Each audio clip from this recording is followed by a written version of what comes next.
Selamat pagi dan salam sejahtera. Anda bersama saya Javinia Jim Lajim dalam Berita Pagi Sabah edisi Khamis 19 November 2020. Kerajaan negeri menyokong sepenuhnya pengumuman yang di-Pertuan Agong Al-Sultan Abdullah Riayatuddin Al-Mustafa Billah Shah mengisytiharkan proklamasi darurat di Parlimen Batu Sapi sekaligus membatalkan pilihan raya kecil PRK kerusi berkenaan. Ketua Menteri Datuk Seri Panglima Haji Jinor dalam satu kenyataan menyifatkan keputusan itu sebagai langkah wajar memandangkan pandemik COVID-19 masih lagi mengancam kesihatan dan kesejahteraan rakyat di Sabah. Datuk Haji Ji memberi jaminan bahawa kerajaan negeri melalui Jawatan Kuasa Pengurusan Bencana COVID-19 Sabah sedang giat bekerjasama dengan pihak berkaitan untuk menangani pandemik tersebut. Terdahulu, Datuk Pengelola Bijaya Diraja Istana Negara, Datuk Endera Ahmad Fadil Syamsuddin dalam kenyataan berkata, Al-Sultan Abdullah membuat keputusan berkenaan untuk mengelak gelombang keempat COVID-19 dan tarikh baharu PRK Batu Sapi akan ditentukan kemudian. Kerusi Parlimen Batu Sapi diisytihar kosong berikutan kematian penyandangnya, Datuk Vicky Liu dari Parti Warisan Sabah pada 2 Oktober lalu akibat jangkitan paru-paru. Suruhanjaya Pilihan Raya telah mengumumkan 23 November sebagai tarikh penamaan calon, 1 Disember sebagai pengundian awal dan 5 Disember hari pengundian. Dalam perkembangan sama, pengisytiharan proklamasi darurat di Parlimen Batu Sapi disifatkan sebagai langkah wajar dan tepat ketika Sabah berdepan situasi getir akibat pandemik COVID-19. Demikian dinyatakan penyelidik geopolitik dan elektoral Sabah Geopers, Universiti Malaysia Sabah UMS, Dr. Shahruddin Awang Ahmad. Ketika dihubungi RTM, menurutnya langkah tersebut juga menunjukkan kerajaan telah belajar daripada pengalaman dalam PRU Dun Sabah pada September lalu yang menyaksikan peningkatan mendadak kes COVID-19 sehingga mencetuskan gelombang ketiga pandemik berkenaan di seluruh negara. Bagaimanapun katanya, tindakan mengisytiharkan darurat tersebut bukanlah bertujuan membebankan rakyat di kawasan berkenaan, sebaliknya satu tindakan wajar dalam menghadkan pergerakan komuniti untuk mencegah penularan COVID-19. Tindakan ini lebih bersifat pentadbiran yang mengikut garis panduan yang telah dicatatkan dalam Perlembagaan Persekutuan khusus untuk mengelakkan penularan COVID-19. Sementara itu, dalam pertutusan khas Perdana Menteri Tan Sri Muhyiddin Yassin, darurat yang diisytiharkan itu hanyalah bertujuan untuk membatal dan menangguhkan PRK Batu Sapi demi melindungi nyawa rakyat dan tiada arahan perintah berkurung atau pemerintahan ala tentera dilakukan. Pentadbiran kerajaan, kegiatan ekonomi dan aktiviti sosial dapat diteruskan tertakluk kepada amalan norma baharu dan peraturan serta SOP di bawah Perintah Kawalan Pergerakan Bersyarat yang sedang diberkuat kuasa di negeri Sabah. Sementara itu, rata-rata pengundi dalam kawasan Parlimen P185 Batu Sapi turut menyokong penuh keputusan yang di-Pertuan Agong. Ketika ditemui pemberita RTM, mereka merakamkan terima kasih atas keprihatinan yang di-Pertuan Agong untuk melindungi kesihatan rakyat. Saya menyokong penuh darurat PRK tersebut memandangkan situasi semasa pandemik COVID-19 masih tinggi lagi di Sabah. Jadi saya ingin mengucapkan terima kasih yang hingga kepada yang di-Pertuan Agong. Alhamdulillah, dengan keputusan yang telah diberikan oleh yang di-Pertuan Agong, kita sebagai rakyat Batu Sapi sangat bersyukur dengan apa yang telah diumumkan sebelum ini. Sebab kita di dalam kawasan Batu Sapi pun ada pelbagai kluster. Terima kasih kepada Duli Yang Maha Mulia, Tuanku yang di-Pertuan Agong telah mengisytiharkan untuk darurat dan menangguhkan pilihan raya kecil di Batu Sapi demi kesejahteraan rakyat, demi keselamatan nyawa di bahagian Batu Sapi ini, P185 Batu Sapi. Saya rasa bersyukur dengan di-Pertuan Agong kerana mengisytiharkan PRK Batu Sapi ini. Kami sangat-sangat berterima kasih. Lagipun kami kena mencegah COVID-19 ni kan. Sandakan merekodkan 4 kluster COVID-19 melibatkan kluster ramai-ramai, kluster Bonggaya, kluster istimewa dan kluster Karamunting. Beralih kepada perkembangan COVID-19 di Sabah, sebanyak 387 kes positif baharu COVID-19 dilaporkan di negeri ini semalam, menjadikan jumlah kumulatif kini 24,269, manakala 237 pesakit sembuh. Turut dilaporkan 3 kluster baharu dan 2 kes kematian yang dicatatkan di daerah Sandakan.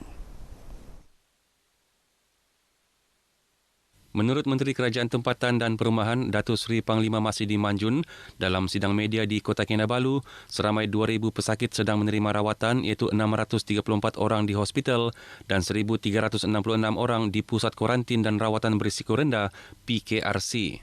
Bilangan pesakit COVID-19 dalam ICU ialah 66 orang dan 17 orang pula memerlukan alat bantuan pernafasan. Beliau berkata 205 kes daripada kes baharu semalam berpunca dari kluster Pusat Tahanan Sementara PTS Tawau melibatkan 135 kes dan kluster Sabaru 70 kes di daerah Lahad Datu. Sementara itu katanya 3 kluster baru iaitu kluster Sabaru di Lahad Datu mencatatkan 70 kes, kluster Garden di Tawau 3 kes dan kluster Tomhe di Ranau 12 kes. Datuk Masidi yang juga Menteri Kewangan 2 memaklumkan sehingga kini sebanyak 190,951 bakul makanan telah diagihkan kepada golongan sasar. Persatuan Bantuan Perubatan Malaysia Mercy Malaysia Sabah terus komited membantu menyalurkan peralatan perlindungan diri PPE kepada petugas barisan hadapan di hospital negeri ini. Terbaru, persatuan tersebut bekerjasama dengan Jabatan Kemajuan Masyarakat Kemas daerah Penampang menghasilkan sendiri PPE berkenaan. Menurut Pengerusi Mercy Malaysia Sabah, Dr. Anbarasu Ramalingam, bekerjasama julung kali diadakan ini berjaya menghasilkan lebih 1,000 set PPE dengan anggaran kos lebih RM12,000 dilakukan lebih 15 sukarelawan Mercy Malaysia Sabah dan Kemas. Mercy Malaysia Sabah turut menyumbang 2 buah mesin jahit bagi memudah dan mempercepatkan lagi kerja-kerja menjahit PPE tersebut. Ini merupakan langkah pertama untuk membantu frontliner. So mungkin selepas fasa COVID, kita akan fokus pada melakukan program community. Beliau bercakap kepada pemberita RTM semasa meninjau kerja-kerja menjahit PPE di kelas jahitan Tadika Ganang Kepayan, Kota Kinabalu. Sementara itu, Pegawai Kemas Daerah Penampang, Lidiana Chia berkata, pihaknya sedia bekerjasama dengan mana-mana pihak dengan kemahiran dimiliki bagi membantu menghasilkan set PPE untuk petugas barisan hadapan. Satu yang baiklah bagi kami di mana kami dapat memberikan sumbangan sedikitlah kepada masyarakat dan juga kepada kita punya frontliner lah. Bagi sukarelawan pula, ini adalah tanda penghargaan mereka kepada petugas barisan hadapan. Bangga, terharu sebab kan kita ini benda ni kita jarang dapatkan, dibagi peluang macam gini memang rasa macam senang hatilah kita dapat membantu frontliner semua. Sangat gembira dapat menolong kita punya frontliner walaupun tidak dapat membantu mereka yang di sana tu. Semoga yang bantuan yang kami bagi ni sukarelawan menjahit PPE dapat meringankan diorang lah. Saya sangat berbesar hati dapat membantu diorang lah walaupun saya tidak dapat tolong di sana. At least ada sesuatu yang saya boleh bantu dari belakang lah. Saya rasa gembira lah kerana boleh menyumbangkan sedikit masa untuk menjahit PPE lah. Biarpun dia hanya PPE tapi dia ialah penting jugalah. Saya harap semua orang kalau ada masa boleh datang menyumbang.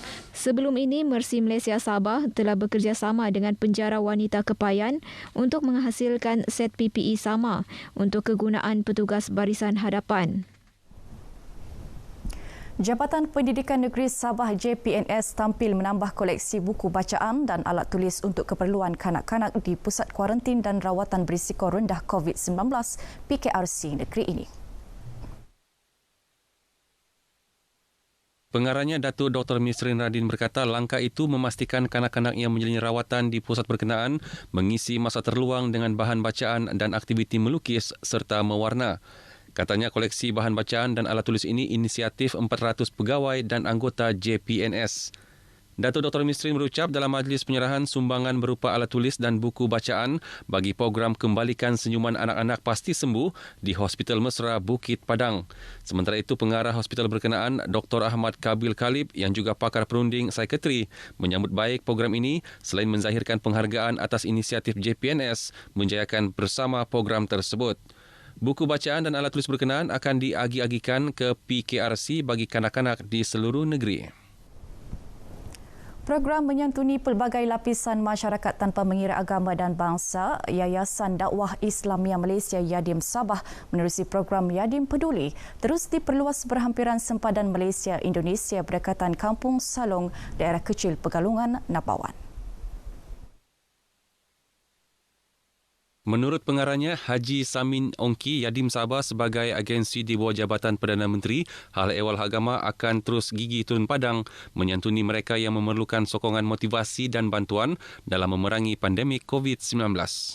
Kita mesti saling bantu-membantu bersempena dengan COVID dan juga PKPB yang sedang berjalan ini. Saya ingin mengambil peluang untuk menasihati penduduk-penduduk di Kuala Salong dan di Pensiangan ini ataupun daerah kecil Pegalungan ini supaya terus mematuhi arahan kerajaan, patuh kepada SOP.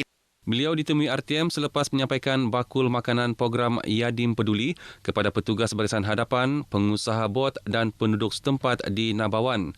Menurut Haji Samin, program ini mula dilaksanakan sejak Perintah Kawalan Pergerakan PKP pada bulan Mac lalu dengan menyasarkan agihan 30,000 bakul makanan sehingga bulan Disember ini melibatkan peruntukan RM250,000. Peta bahaya seismik yang terperinci di kawasan berisiko tinggi fenomena gempa bumi di negeri ini amat diperlukan bagi mengurangkan risiko dan kesan fenomena berkenaan. Gempa bumi yang ketara akan terus berlaku di Sabah, terutama di sekitar daerah Ranau, Lahad Datu, Kunak dan Kudat. Pengarah Pusat Kajian Bencana Alam Universiti Malaysia Sabah UMS, Profesor Dr. Felix Tongkol, fenomena gempa bumi sememangnya tidak dapat dielakkan namun risiko berlakunya gempa boleh dikurangkan dengan adanya pemahaman jelas tentang bagaimana gempa bumi berinteraksi dengan persekitaran. Jelasnya kawasan yang terdedah dengan fenomena gempa bumi perlu mengambil pendekatan serius untuk melaksanakan kerukut bangunan rintangan yang berupaya mengurangkan jumlah korban dan impak akibat fenomena itu. Beliau menyatakan demikian dalam program syarahan perdana Sains Gempa Bumi di Malaysia, status cabaran dan hala tuju yang diadakan secara maya di Kota Kinabalu. Profesor Dr. Felix juga menegaskan Pusat Penyelidikan Gempa Nasional khususnya untuk pengajaran, penyelidikan dan langkah pengurangan bahaya gempa bumi dilengkapi dengan makmal sains dan kejuruteraan juga penting selain pengetahuan dan kesedaran teknik binaan struktur bangunan yang kukuh dan strategik. Baik, sekian berita pagi Sabah dan saudara, jangan lalai, terus waspada. Pandemik COVID-19 belum berakhir. Dengan itu, saya Javinia Jimlajim. Salam sejahtera dan kita jumpa lagi.